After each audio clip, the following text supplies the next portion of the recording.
Donc, bonjour à tous et bienvenue au deuxième webinaire de Territoire Vivant. Pour ceux qui n'ont pas vu le premier, je me présente. Je suis Honorine Ray, la coordinatrice du projet. Donc, du projet Territoire Vivant des agricultures au service de la vie, qui est un projet qui vise à identifier dans les territoires en France des initiatives locales qui sont alternatives et qui ont une dimension à la fois agricole, mais aussi une dimension plus sociale et humaine, qui mettent vraiment l'humain au cœur de leur activité. Donc l'idée est de recenser ces initiatives et de mettre en réseau les différents acteurs des territoires pour créer des dynamiques communes qui participent à la vitalité de ce territoire. Et donc pour faire vivre notre projet Territoire Vivant, l'équipe du projet a décidé de lancer une série de webinars qui sont en fait des petites rencontres live et qui permettent à des personnes à distance de faire la rencontre d'initiateurs et moi-même de faire la rencontre d'initiateurs du coup directement physiquement.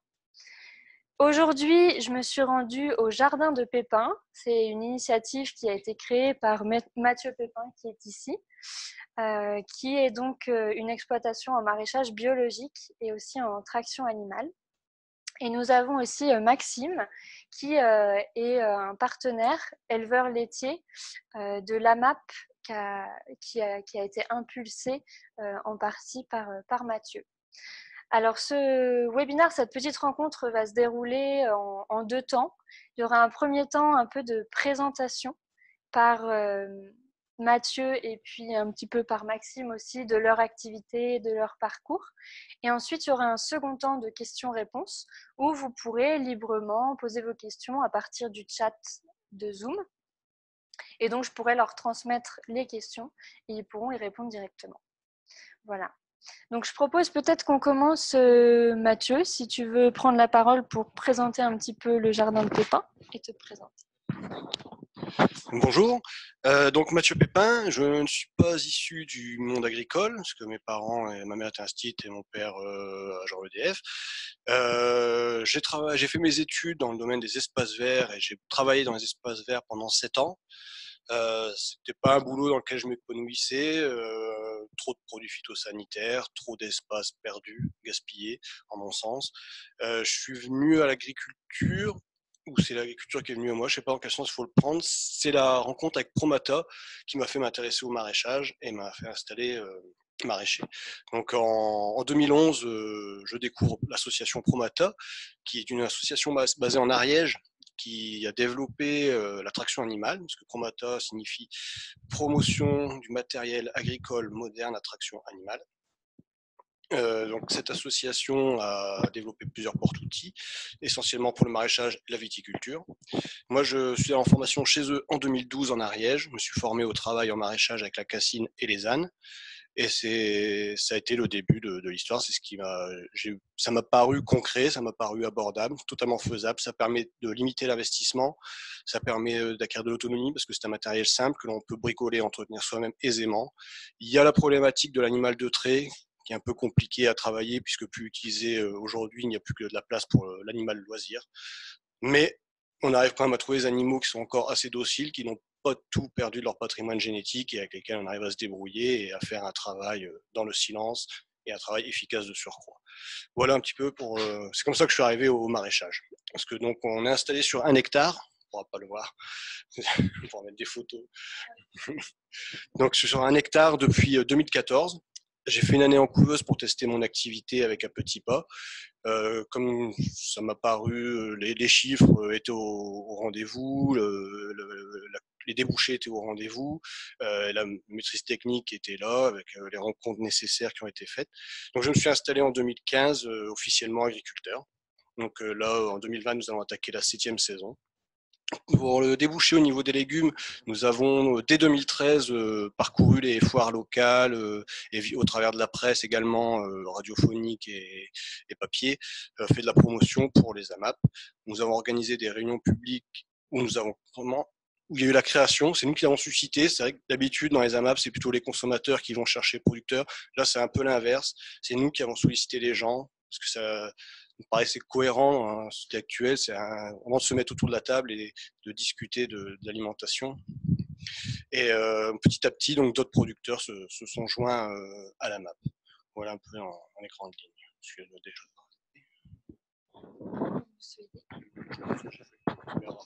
Il y aura le temps de toute façon exactement avec les questions. Maxime, peut-être que vous voulez nous parler un petit peu de ce que vous faites en quelques mots rapidement. Bonjour, Maxime. Je suis éleveur laitier à Dompierre, dans la Vénois. Et donc moi, par contre, je suis issu du milieu agricole. Mes parents étaient agriculteurs. À l'âge de la retraite, j'ai repris l'exploitation en 2014. Donc, petite exploitation, une quarantaine d'hectares. Et à l'origine, une quarantaine de vaches. Que j'ai ramené à 24 cette année. Je suis fier. Et donc c'est un système de lait biologique, hein, tout simple, avec de la transformation. Donc on transforme la totalité du lait depuis cette année, et donc en fromage affiné, une gamme assez large, qui nous a permis de travailler avec les AMAP et sur les marchés bio locaux, et quelques revendeurs depuis l'année dernière. Voilà. Merci beaucoup. Alors, je vois qu'il n'y a pas forcément encore de questions, mais c'est pas un souci parce que moi j'en ai plusieurs. Peut-être que vous pourriez nous parler un petit peu plus peut-être du système d'AMAP, parce que je ne sais pas si tout le monde est familier forcément avec ce système. Comment ça fonctionne, peut-être la relation que vous avez entre producteurs dans le cadre de l'AMAP, la relation que vous pouvez avoir aussi avec les consommateurs, comment ça s'articule. Alors oui, donc l'AMAP, donc Association pour le maintien d'une agriculture paysanne. La première AMAP en France, elle est arrivée dans le sud en 2000 ou 2001, et dans le Nord-Pas-de-Calais, la première en 2010. Maintenant, dans le Nord-Pas-de-Calais, on a une quarantaine d'AMAP, essentiellement basées autour des maraîchers, parce que c'est la base des AMAP. Les AMAP ça vient du Japon en fait. Là-bas, ça s'appelait les Tekei. Et donc, c'était les mères de famille qui voulaient mettre un visage sur l'alimentation qu'elles donnaient à leurs enfants, et avoir un contact direct avec l'agriculteur. Donc ça a émergé en France et ça se développe toujours, et ça se multiplie parce que ça part toujours souvent autour d'un maraîcher, et après ça s'étend à d'autres producteurs. Après, donc au niveau de la relation, donc c'est un engagement sur l'année. Au début du printemps, on signe un contrat ensemble, donc qui nous lie pour la saison et qui détermine les modalités de distribution, le contenu du panier, le prix du panier. Donc la part de récolte, parce que c'est une part de récolte, est payée au printemps. Donc nous, en tant que producteurs, on a la sécurité financière, on sait ce qu'on va gagner via la MAP, quoi. Donc moi, je sais par exemple qu'il me faut 45 paniers pour atteindre un équilibre financier. Mon panier est à 750 €. Ce prix a été déterminé en mettant à plat, avec donc les AMAPiens toujours, toutes les charges liées à l'activité, en prenant en compte mon revenu, les remboursements d'emprunt. Donc voilà, tout ça divisé par 45, ça faisait 750. Donc ça me permet donc d'être sûr, en début d'année, quand mes 45 paniers sont signés, j'ai l'esprit tranquille. Bon, il faut les remplir, il y a toujours le stress lié au début de saison. Je vous avoue qu'avril, mai, juin, c'est stressant. Après, une fois qu'on arrive aux tomates en juillet, on respire un petit peu. Voilà pour ce qui en est des légumes. Merci. Oui, voilà. Donc, la MAP, ça s'organise essentiellement autour d'un maraîcher. Et donc, il est possible aussi de rejoindre une AMAP quand on fait autre chose que des légumes. Donc, c'est généralement à la demande des AMAPiens. Hein. C'est pas nécessairement une volonté des autres producteurs, mais bon, c'est toujours intéressant parce que, pour les mêmes raisons que Mathieu, ça nous donne une sécurité, une visibilité via la production, quoi. Après, l'autre avantage, il y a un contact quand même particulier avec les gens, quoi. C'est vraiment un engagement des AMAPiens, donc c'est vrai que l'échange est quand même particulier, quoi, par rapport à une clientèle lambda. Donc voilà, c'est principalement ce qui me tirait sur les AMAP relationnels. Merci. Alors, je vois que ça y est, on a des questions. Alors, pour Maxime, pourquoi cette fierté d'être passé de 40 à 24 vaches? Ça épate toujours. Pour la bonne et simple raison que on est parti sur un système de décroissance. Hein. C'était vraiment une volonté. Je pense qu'il ne suffit pas de produire, mais faut vraiment apprécier travailler, quoi. C'était vraiment le but et trouver un équilibre. Parce qu'on peut ne faire que travailler, hein. Ça, je pense que tout le monde peut le faire. Mais il faut quand même vivre à côté. C'est quand même des métiers, c'est des métiers particuliers où vraiment, ouais, faut vraiment avoir un équilibre entre vie de famille, vie sociale, hein, ce qu'on n'a pas forcément, hein, quand on est agriculteur. C'est compliqué de. Et voilà, ouais, on est sur la ferme. C'est aussi un autre avantage des AMAP, quoi. C'est aussi qu'on voit du monde. C'est pour ça le lien social aussi, c'est super important, quoi. Donc redescendre à une taille de ferme acceptable pour nous, c'était super important, quoi. Ça permettait justement d'entretenir ça. Merci. Oui, alors là, plutôt pour les maraîchers, est-ce que le passage à la MAP a changé les relations avec la population? C'est-à-dire, est-ce que le passage en AMAP,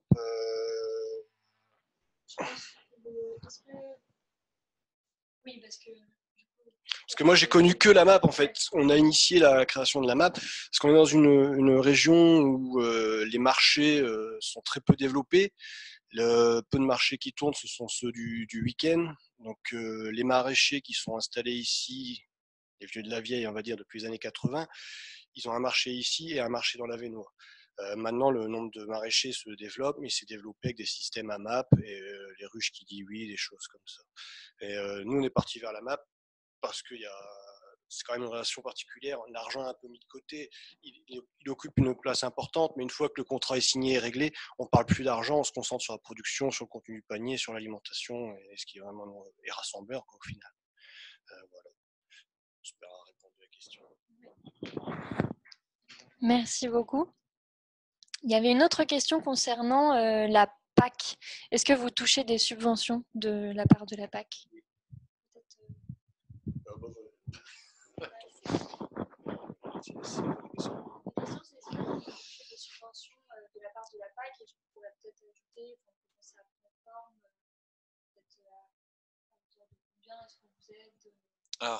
Là c'est compliqué. Enfin, ouais. Oui, donc oui, on touche de la PAC, ouais, obligatoirement, parce que c'est lié aux surfaces. Donc, enfin, principalement lié aux surfaces. Donc quand j'ai commencé, je touchais exactement, pour rien cacher, je crois que c'était 16 000 euros de PAC par an, avec les MAE. Ouais. Et au fur et à mesure, l'enveloppe est de moins en moins grande. Donc généralement, on est en première ligne, hein. Les exploitations de petite taille elles sont toujours en première ligne quand il s'agit de diminuer l'enveloppe. Donc là, actuellement, je dois être aux alentours de 8 000 9 000 euros. Ouais. Ouais, voilà. Donc moi aussi, je fais une demande PAC depuis mon installation en 2015 parce qu'on était chapeauté par Bio Hauts-de-France qui nous a aidé à les monter. Et au niveau de la Confédération paysanne, ils avaient bataillé fort pour que les maraîchers aient de la PAC parce qu'avant, ils n'avaient vraiment pas grand-chose. Donc là, pour le maraîchage biologique, je suis à peu près à 350 euros de l'hectare de PAC par an.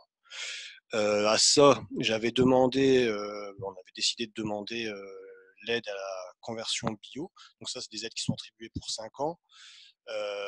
On vient juste d'être régularisé sur les 4 dernières années. Et donc, ça me fait au total par an de 900 et des euros, 970 euros de prime PAC là, depuis 2015. Voilà. Et donc, après, ça dépend de ce qu'on demande, parce qu'on peut, si on veut préserver les haies, on peut toujours aller demander un petit peu plus, essayer, mais les enveloppes, elles se ferment, et puis c'est beaucoup de contraintes. C'est à voir. Après, c'est dans un idéal, ce serait vraiment bien de pouvoir se passer de Pâques, que l'agriculteur vive de sa production, de la vente de sa production. Parce que si on commence à donner de l'argent à public, mettons, quand un artisan vient chez vous, fait un devis, voilà, il fait son prix. L'agriculteur, non, on lui a imposé des prix et on lui a demandé de produire beaucoup et on donne de l'argent public pour compenser ça. Ça va pas pouvoir aller longtemps, quoi. Et pour nous donner une idée, je ne sais pas si vous pouvez nous donner un équivalent, par exemple, 950 € par an, ça couvre quoi comme dépense? Bah, disons que c'est un 13e mois, quelque part, un petit peu en fait. C'est tout. Bon, après, on en fait ce qu'on veut, hein. Ça nous est viré sur le compte dont on a donné RIM, mais soit on l'utilise à des fins privées ou professionnelles, hein. Ça, chacun de voir. C'est de la trésorerie, ouais. Ça arrive, c'est uniquement de la trésorerie, hein. Ça arrive généralement au moment où la trésorerie est au plus bas, hein. Donc c'est toujours. Après, c'est vrai, pour rejoindre Mathieu, à la taille de nos exploitations, je pense qu'à terme, on pourra. Moi, personnellement, je pense que je pourrais m'en passer. Ouais. C'est pas, donc, c'est pas vital, quoi. C'est un plus pour l'instant, mais c'est pas vital.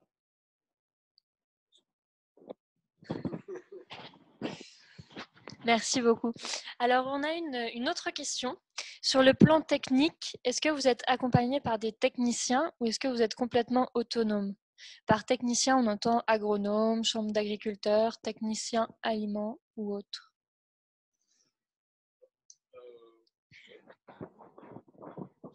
Technicien, au début.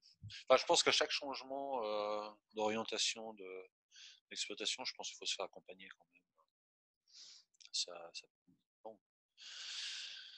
Après, c'est vraiment très très spécifique, hein. Il n'y a pas de. Sinon après, Par exemple, moi j'ai l'accompagnement, France, ouais. Mis à part La chambre. La chambre d'agriculture propose quelques formations, mais très peu. On va plus se tourner vers Bio de France, qui est un groupement d'agriculteurs qui s'appelait Gamme Nord avant. Avec la fusion de la grande région, c'est Bio de France. Et là, il y a des formations techniques, il y en a des techniciens. Après, c'est de l'accompagnement de groupe, pas de l'accompagnement personnalisé. Peut-être qu'en lait, il y a des prestataires de services qui te font de l'accompagnement sur la ferme. les laiteries le font aussi. Les laiteries. Nous, en légumes, un petit peu moins, parce qu'on n'est pas sur un grand bassin de production légumière. Sur les Flandres, un petit peu plus, sur le chou et le poireau, d'avoir des techniciens indépendants. Mais ici, dans l'Avesnois, on est dans une région fortement laitière, de bocage et historiquement lait. Donc les fermes en maraîchage se développent, mais elles ne sont pas nombreuses. Mais on a quand même on a de l'accompagnement technique. La plus grosse partie, c'est Bio de France, c'est pas tant la chambre d'agriculture. Après, on s'écarte. Après, pour la commercialisation, on peut être aussi accompagné. Je pense aussi pas. Oui, il y a l'association régionale des AMAP qui aide à la création d'AMAP et au suivi qui nous suit du coin de l'œil quand même. Qu'on peut solliciter. On n'est pas seul sur nos fermes. Si on fait la démarche de sortir, parce que des fois on a la tête dans le guidon et c'est vrai que. Mais on est sollicité quand même. Bio de France, ils sont efficaces. Ils sont aux côtés des agriculteurs, ils essaient de répondre à nos attentes en termes de formation, de suivi et autres, mais ils ne peuvent pas faire de suivi individuel. C'est un peu ce qui me manque moi en maraîchage. D'avoir quelqu'un qui passe régulièrement sur la ferme, je ne sais pas, toutes les 6 semaines, ou un peu moins, ou un peu plus l'hiver, un peu moins l'été. Et voilà. D'accord, merci. Pour en revenir à l'élevage laitier, il y a une question encore sur ce nombre de vaches. Est-ce que le passage à 24 vaches a une incidence sur le revenu de la famille? Alors non. Tout dépend de ce qu'on appelle une incidence. Nous, c'est une incidence positive en fait. Alors tout simplement parce que le fait de baisser le nombre d'animaux, ça a permis de réduire le nombre de charges. Les charges ont été divisées par deux, hein. On est devenu autonome en alimentation, même excédentaire, donc ce qui a permis d'obtenir aussi des revenus supplémentaires là-dessus. Et donc, en fait, je suis pas descendu à 24 pour, enfin, comme ça, hein, j'ai pas choisi 24. C'est parce que les 16 vaches que j'avais en plus, ça servait à alimenter la laiterie, quoi, tout simplement. Euh, donc là, j'ai moins de bêtes, elles produisent quand même beaucoup mieux, quoi. Et, ce que j'ai perdu en quantité de lait, je l'ai augmenté en valorisation. Donc j'ai moins de bêtes et j'ai plus de revenus, en fait, qu'avant. Tout simplement. C'est l'avenir, je pense. Alors justement, vous êtes tous les deux installés en bio. Moi, ma question, ce serait, est-ce que vous avez des liens avec des producteurs qui sont, par exemple, en agriculture conventionnelle? Et quelles sont vos relations? Euh, Est-ce que vous avez des discussions autour de justement votre type d'agriculture à vous? Enfin, comment ça se passe? Est-ce que vous êtes fâchés? Est-ce que vous arrivez à discuter? Est-ce que vous co-vivez? Est-ce que vous arrivez à vivre ensemble? Tout ça?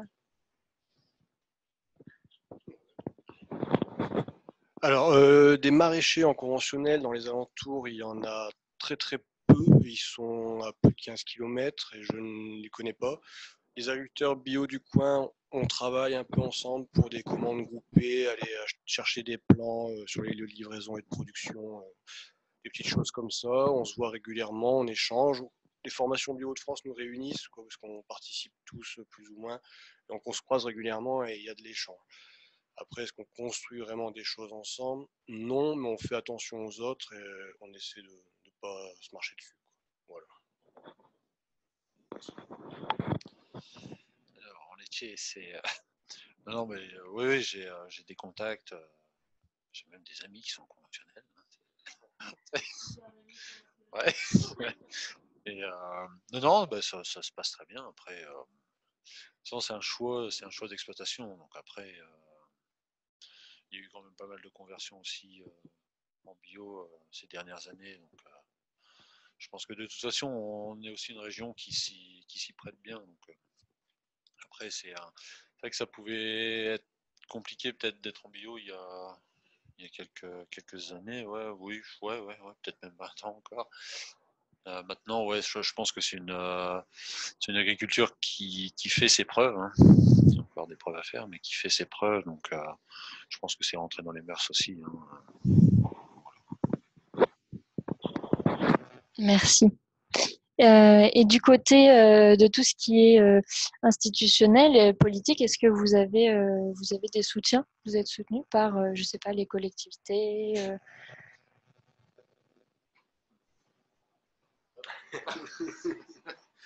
Est-ce que les élus locaux? Alors, oui, oui, on les connaît parce que c'est vrai que au moment de la création de la map, on a eu pas mal de visites, on a suscité la curiosité quand même de nombreux élus locaux, que ce soit vraiment très locaux, donc dans le village, parce que le maire de notre village était président de la map les 3 premières années, mais aussi au niveau de la communauté de communes et même à l'agriculture, au département. Il y a déjà eu des visites de fermes, bon, ils sont pas venus nous voir que nous, mais plusieurs fermes sur la journée. Et oui, oui, ça, ils s'intéressent à ce qu'on fait et ils viennent voir et c'est une bonne chose. Et, non, non, oui, bah oui, oui, effectivement, oui. C'est pareil, on a déjà eu des visites, même le sous-préfet l'année dernière.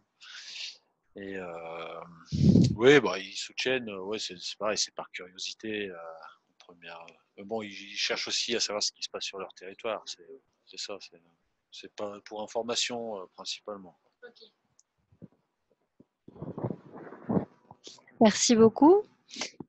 Une autre question concernant vos projets. Est-ce que vous avez des projets, diversification, agrandissement, en tout genre? Quels sont-ils? Alors oui, alors pour situer un peu le contexte, j'exploite ici 1 hectare de terre. Il y a une moitié qui m'est en propriété, donc je suis tranquille, serein, et l'autre moitié est en location, donc à un propriétaire particulier. Un PLUI est actuellement en cours sur la communauté de communes dont nous dépendons, donc il se peut que ce terrain passe en terrain à bâtir. Donc si je venais à perdre ne fût-ce que la moitié de cette parcelle-là, je n'aurais plus la surface nécessaire la production maraîchère pour en vivre. Donc nous avons eu vent de 3 hectares qui étaient à vendre l'été dernier à 3 km d'ici, à Liessy, dans le village voisin. 3 hectares qui étaient à 8 000 € l'hectare de mémoire. Nous avons sollicité Terre de Liens, qui a lancé une collecte solidaire et qui va acquérir cette terre-là, donc là, ce mois-ci, mois de janvier 2020, pour nous les louer dans la foulée. Et donc, ça nous permettra de pérenniser l'activité, d'une part, ça c'était la première chose, et donc du coup, de développer l'activité pour éventuellement que ma compagne me rejoigne à l'avenir sur l'exploitation. Parce qu'elle travaille à l'extérieur pour le moment. Ça a un côté positif parce que c'est un salaire fixe garanti à côté, mais elle aimerait bien venir me rejoindre. C'est pas encore défini, mais je peux déjà vous dire qu'il y aura un petit atelier poule pondeuse l'année prochaine qui sera développé. Pas beaucoup, parce que la productrice qui alimente la MAP en œufs pour cette année va encore le faire l'année prochaine, et puis après ils vont arrêter les poules pondeuses. Donc on va reprendre le flambeau, et donc ce sera la première diversification. Sur ce parcours de poules pondeuses, on plantera quelques fruitiers pour procurer de l'ombre aux volailles et puis avoir un petit complément, un petit peu de fruits à mettre en plus dans les paniers. Et après, il n'y a encore rien de décidé. Tout est à envisager, à imaginer. Voilà. C'est à 40 vaches. Non. Bah non, les projets, non, c'est la transformation de l'atelier de transformation. Tout simplement parce que on a fait ça, on avait des caves naturelles, donc on a bâti à côté des caves naturelles, et donc c'est devenu un peu très petit, quoi, surtout depuis qu'on transforme la totalité. Donc ouais, la prochaine étape, c'est de transformer l'atelier. On va le déplacer, tout simplement. On va le déplacer, faire quelque chose de plus grand, plus fonctionnel, et pour pouvoir transformer jusqu'à 70 enfants. Ça, c'est parti. Merci beaucoup. Donc quand même des beaux projets pour la suite. Côté maraîchage, arrivez-vous à faire face à tout type de ravageurs, ou vous arrive-t-il de perdre une partie de votre production faute de recours à des produits phyto? Oui, ça peut arriver. Par exemple, au printemps, mes navets sous serre, je n'ai pas mis de voile de protection assez rapidement, et donc j'ai de la mouche du sou qui s'est développée. Donc bon, voilà, navet véreux, voilà. Donc, ça a manqué au panier. Mais en AMAP, on a une grande diversité de fruits et légumes, de fruits et légumes, sur essentiellement des légumes, et pour avoir des paniers le plus garnis puis diversifiés possible. Donc quand on a une culture qui marche un peu moins bien, on a toujours une note qui va mieux fonctionner. Donc globalement, sur l'année, on arrive à jongler. Et l'année qui a été la plus dramatique jusqu'à présent, c'est l'année 2016, avec un printemps très très humide, où là on a pris du retard dans le boulot, les terrains étaient détrempés et ce qui était en place ne se développait pas. Donc ça n'a pas autant été un ravageur, ça a été la météo. Donc jusqu'à maintenant. Mais côté ravageur, bon, avec l'utilisation de voiles et puis les quelques produits qui sont autorisés en bio, on arrive tout à fait à gérer. Il n'y a pas de gros problème. Après, les voiles, c'est de la manutention. Il faut les mettre en temps et en heure. C'est peut-être ce qui nous pose problème en maraîchage, c'est d'avoir un petit coup de main de temps en temps. Et il faut trouver la personne qui va être intéressée par ça. Et parce que bon, c'est pas, on ne peut pas créer un emploi vraiment sur les petites surfaces comme ça, alors qu'on aurait besoin de petits coups de main de temps en temps. Donc on organise des chantiers avec les Amapiens pour des gros boulots comme la plantation, la récolte des courges, la récolte des pommes de terre, la plantation des poireaux, la plantation des choux. Donc pour débloquer ces gros chantiers-là. Mais en dehors de ça, c'est vrai que voilà, on aurait bien besoin de coups de main. Un message. Oui, si. Moi, j'aurais une question, Maxime. Vous, à quelles difficultés vous faites le plus face dans votre activité d'éleveur laitier? Difficulté, c'est à la fois. Non, là depuis 3-4 ans, ouais, c'est les sécheresses et la répétition, quoi, qui commencent à devenir compliquées. Après, voilà, faut s'adapter, hein. le fait d'être descendu aussi en nombre d'animaux, ça a permis d'être autosuffisant toute l'année, quoi, et pas trop souffrir de la sécheresse. Principalement, c'était ça, quoi, qui me posait problème. Sinon, après, non, je ne vais pas dire que j'ai de difficultés plus que ça, quoi.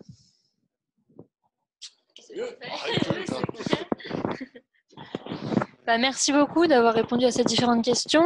Vous avez peut-être quelque chose à ajouter, si vous voulez parler de quelque chose en particulier ou... De toute façon, si vous avez encore des questions, chers participants, vous avez la possibilité de me contacter, Honorine. Donc, je vais vous mettre rapidement mes coordonnées sur l'écran. Si je les trouve. Non, je les trouve pas, c'est pas grave.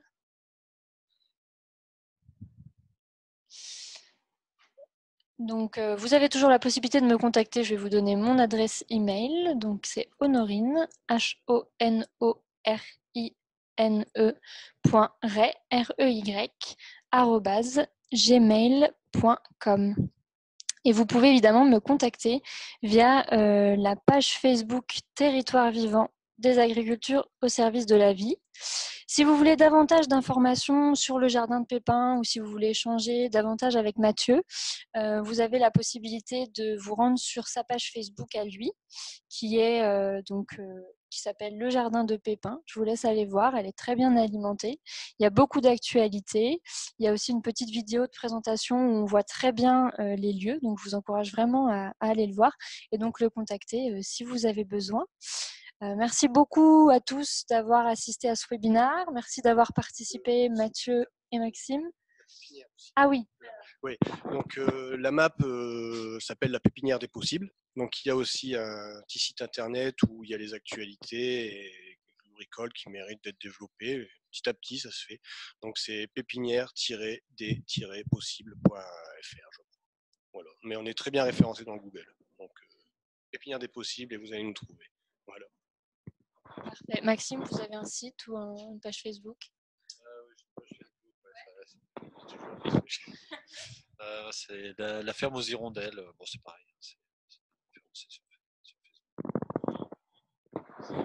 Donc n'hésitez pas à aller les voir. Et puis ce webinaire a été enregistré, donc vous pourrez le revisionner parce qu'il sera publié donc sur la page Facebook de Territoire Vivant et sur la plateforme aussi. Je vous encourage à aller voir territoirevivant.com. Voilà, donc n'hésitez pas à communiquer, à en parler autour de vous, à partager la vidéo si vous la voyez sur Facebook. Je vous souhaite une très bonne fin de journée et à très bientôt pour un prochain webinaire.